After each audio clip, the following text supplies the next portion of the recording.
Bismillahirrahmanirrahim. Rabbi habli minas salihin fabashsharnahu bighulamin halim. Falamma balagha ma'ahu as-sa'ya qala ya bunayya inni ara fil manami anni adbahuka fanzur madha tara qala ya abati if'al ma tu'mar satajiduni insha Allahu minas sabirin.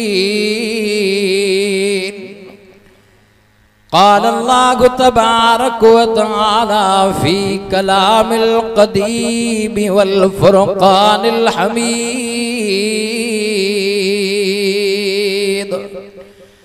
هو الذي أرسل رسوله بالهدى ودين الحق ليظهره على الدين كله وكفى بالله شهيدا محمد رسول الله صدق الله العظيم إن الله وملائكته يصلون على النبي يا أيها الذين آمنوا صلوا عليه وسلموا تسليما. सलातो दुरूद मोहम्मद आले मोहम्मद जे मथा बुलंद बा आवाज़ सां यकीनन गर्मिया शल रब करीम कब्र क़यामत जे महशर जे गर्मिया खां रब बचाए चो आमीन. समूरा दुरूद पाक पढ़ो ता जो असां जो दुरूद पाक पढ़ियल महबूब मुस्तफ़ा जे रोज़े अतर ते मलाइक खणी वींदा. मुझो विजदान थो चवे हे ईमानदार उम्मती मुहम्मद जा रब खे वणी वींदा हिनन जा हड़ गुनाह छणी वींदा. अल्लाहुम्मा सल्लि अला मुहम्मदिन नबियिल उम्मी व अला आलिहि व अस्हाबिहि व अज़वाजिहि व ज़ुर्रिय्यातिहि व अहल बैतिहि अजमाइन. नबियों ने तौहीद सिखलाई अपना जिस्म पत्थरों से जख्मी करा कर लोगों से कहा था पढ़ो ला इलाहा इल्लल्लाह खुदा के सिवा दाता कोई नहीं है. आज भी हो इब्राहिम जैसा ईमान पैदा आग कर सकती है अंदाज़े गुलिस्तां पैदा. काबिल एहतराम बरादरान इस्लाम सामीन इज़ाम स्टेज ते बरख आलमे दीन और मुखा अव्वल काफ़ी बुजुर्गा आलिम शायर नात ख़ान क़ुरा हज़रात मुफ़स्सल अल मुदल्लल अंदाज़ सां बयान करे विया नातूं चई विया तिलावतूं करे विया. महज़ मां हाज़िरी लॻाइण ख़ातिर छो त हिन इदारे सां पुराणनि वॾनि जो ताल्लुक़ ऐं निस्बत उन निस्बत खे ॾिसंदे हेड़ी गर्मी जे शिद्दत के सामो रखंदे दिल चाहियो त हाज़िरी लॻायां कंहिंजा नाला वठां. यकीनन उन मरहूम मग़फ़ूर जे क़ब्रुनि ते अॼु किरोड़ा रब जे रहमत जा वॾफड़ा मींहं वसंदा हूंदा. जन हिन इदारे खे क़ाइम कयो ऐं काफ़ी अरसो ही सालियानो जलसो थींदो रहियो आहे पर उमेद रब जे रहमत में आहे त क़यामत जे सुबुह ताईं ही इदारो भी दाइम क़ाइम ही जलसो भी 12 महीने वारो दाइम क़ाइम यो सिलसिलो हलंदो पियो छो त तव्हां असांजो ताल्लुक़ ऐं निस्बत अहिड़ी जमात सां आहे जंहिं जमात में उलमा सुलहा वक्त जा वली कुतुब पैगंबर अलैहिस्सलातु वस्सलाम फरमायो कानत बनु इसराइल तसूसुहुमुल अंबिया व अना आखिरुल अंबिया ला नबिय बादी अल उलमा वरसतुल अंबिया। नबियन जे सरदार फरमायो बनी इसराइल जे अंदर जेके भी रसूल नबी आया कौम जी रहनुमाई अगवानी कंदा आया, अल्लाह जा अहकाम पैगाम प्रोग्राम पुजाईंदा रहा। जे उन कौम मझा उन इलाके मझा उन शहर खिते मझा को नबी रसूल फौ थी वींदो हो त रब साईं उन जी जाइ ते बियो नबी पैदा कंदो हो। साईं जन फरमायो व अना आखिरुल अंबिया ला नबी अबादी। साईं जन फरमायो मुखा बाद में कोई नबी नहीं अचणो, मां आखिरी नबी आ। पर ही पैगाम ही प्रोग्राम ऐ दावत क़यामत जे सुबह ताईं केर पहुचाईंदो, खल्क जी रहनुमाई केर कंदो। अल्लाह जे रसूल बुधाए वया, दसे वया, चई वया अल उलमा वरसतुल अंबिया। सलाही चाचड़ जा बहादुर मुवहिद मुसलमान खुश नसीब हूं जो तमां सा जो ताल्लुक है निस्बत हक ऐं सच वारी जमात साया। जही जमात में वक्त जा वली कुतुब, जही जमात में हाले जी वारा, बेर वारा, अमरोट वारा, दरगाह जरार पहोड़ वारा, सुमरानी शरीफ वारा, बाईजी शरीफ वारा, पर दुनिया जे कुंड कुर्श ते निहारी दे इनन दरगाहुन जो फैज़ जारी आ, इनन इदारन जो फैज़ जारी आ। काफी अरसो गुजरी चुको आ। इन इदारे के इन इदारे मां कई आलिम हाफिज गुजरी चुका हन, कामयाब थी करे पंहिंजे इलाइकन में वाइज कन पया। यो सिलसिलो क़यामत जे सुबह ताईं जारी आ। अजु गर्मी जी शिद्दत में जेकॾहिं तव्हां पंहिंजा कमकार धंधादारी छॾे करे अल्लाह जे क़ुरान खे ॿुधण जे लाइ ख़ुदा जो कसम आहे हिन पट ते वेठा हो, गर्मी जी शिद्दत बर्दाश्त कयो पिया। रब रहमान हिननि बांधड़नि खे क़ब्र ऐं महशर जे गर्मी खां बचाए जाए। सभई चो आमीन। इमामुल अंबिया मुहम्मद मुस्तफा सभई चो सल्लल्लाहु अलैहि वसल्लम। बोलंदा वासा मां 10 मिनटन खां 11 मिनट न कंदुसि, 15 मिनट वड़े कोन थिया हूंदा। सैयद त सखी हूंदा न,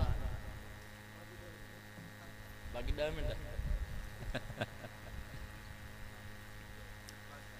नबियन जे सरदार इमामुल अंबिया मुहम्मद मुस्तफा फरमायो क़यामत जे दिहाड़े एकड़ा एड़ा मानू भी हुंदा जंहिंजा अमल तोरिया वींदा, गुनाह घणा हुंदा, नेकियूं सफ़ा घट हूंदियूं। फ़ैसिलो थींदो, मलाइकन के हुकुम मिलंदो, मलाइको इन के जहन्नम में वठी वञो। वक्त जे वडे बुजुर्ग आलिम अल्लामा मौलाना मोहम्मद यूसुफ कांदेलवी रहमतुल्लाह अलैह हयात सहाबा में हदीस नकल कया। एकड़ो एड़ो पाक नबी जो उम्मती हुंदो जेको क़यामत जे दिहाड़े महशर जे मैदान में अल्लाह जी अदालत में पेश कयो वींदो, हिसाब किताब जे लाइ आंदो वींदो। साईं जन फरमायो अमल कोन हुंदा, गुनाह घणा हुंदा, रबी फैसलो थींदो। मलाइको इन के जहन्नम में काहे वञो, मलाइक जहन्नम में वठी वींदा। जो रब जी रहमत के जोश ईंदो। ओ जिब्राइल जी रब्बे जलील वनी करे न बंदे के बियारे सवाल करे पुछा करे बंदो हाँ मलाइक अची वींदा। जिब्राइल अमीन हक़ ॾेई मलाइकन के चवंदो बिहारियो बानो बेजी वींदो। जिब्राइल उन खां सवाल कंदो ख़ुदा जा बंदा दे त ख़बर दुनिया जे अंदर के आलमन सां यारी दोस्ती हमरा जे अखियुनि मां पानी हलंदो। जिब्राइल के अर्ज़ कंदो जिब्राइल निभाग ॾाढो चंडराई ॾाढी आलमन सां यारी को नहीं, आलमन सां दोस्ती को नहीं, आलमन जो कचरियूं नसीब को न थींदियूं। जिब्राइल अमीन मोटी ईंदो, अल्लाह जी अदालत में ईंदो। मौला जी जिब्राइल छा पुछी आए, मौला तोखे त सब ख़बर छो त तू अलीमा समीआ बसीरा खबीरा छो त कुरान में रब पाण चई छॾियो आहे फरमाए इन्नहु अलीम बिज़ाति सुदूर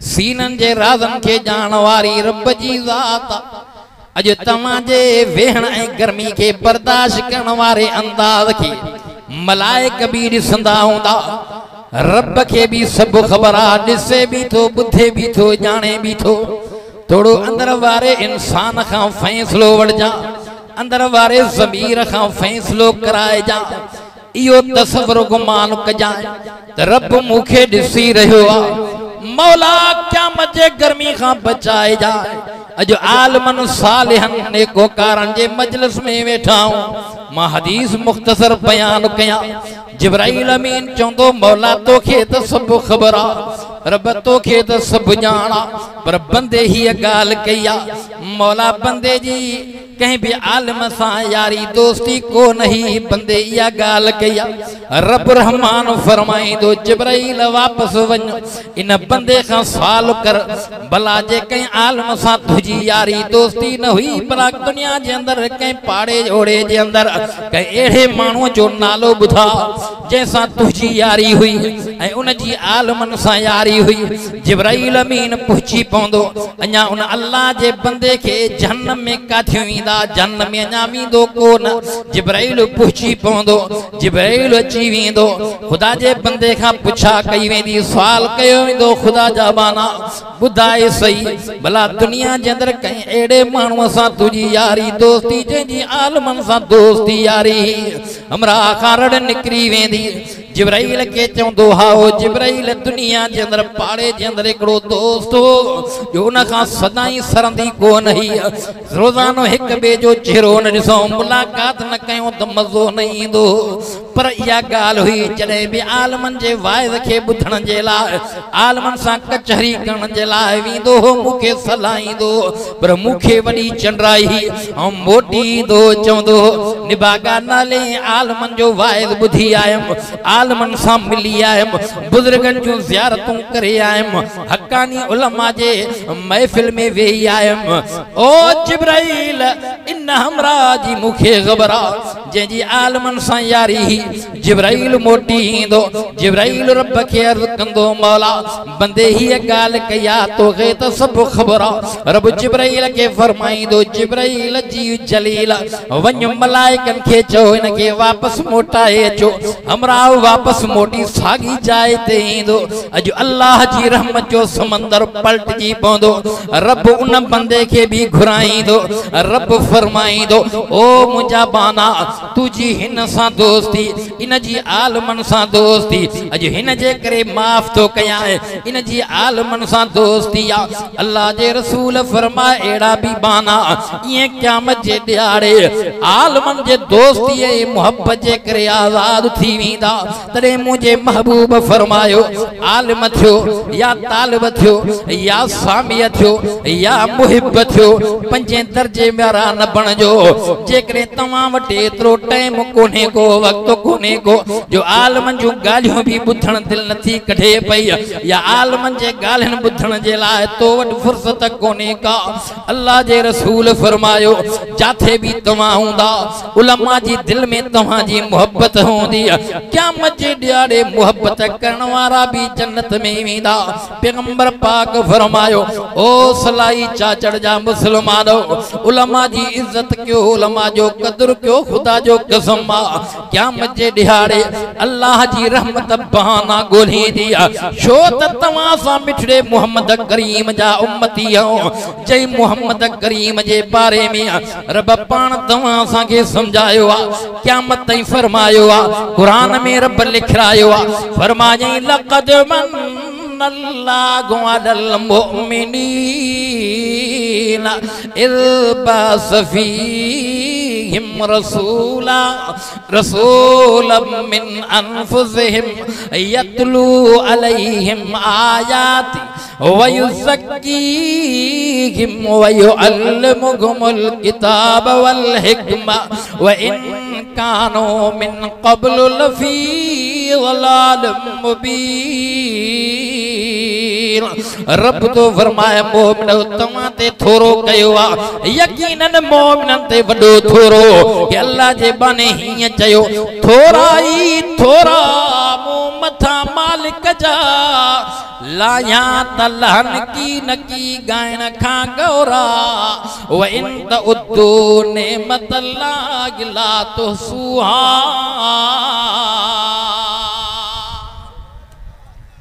जिंदगी बाकी मुलाकात बाकी यार त उही होता की। अल्लाह सही जे उम्र में बरकत उता फरमाए। रब सही जे बचनन के भी नेक सालिह बनाए। रब सही समूरन जे बचनन के दीन जी दौलत नसीब अता फरमाए। क़यामत जे सुबह त ये इदारा दायम कायम रहन। इन्हनि इदारन सां तामुन कंदो। जो रुपयो 5 रुपया 10 रुपया हिन इदारे सां खुदा जो कसम तामुन कंदो। इहो सदक़े जारी क़यामत जे सुबह ताईं हलंदो। व आखिर दावाना अनिल हम्दुलिल्लाहि रब्बिल आलमीन।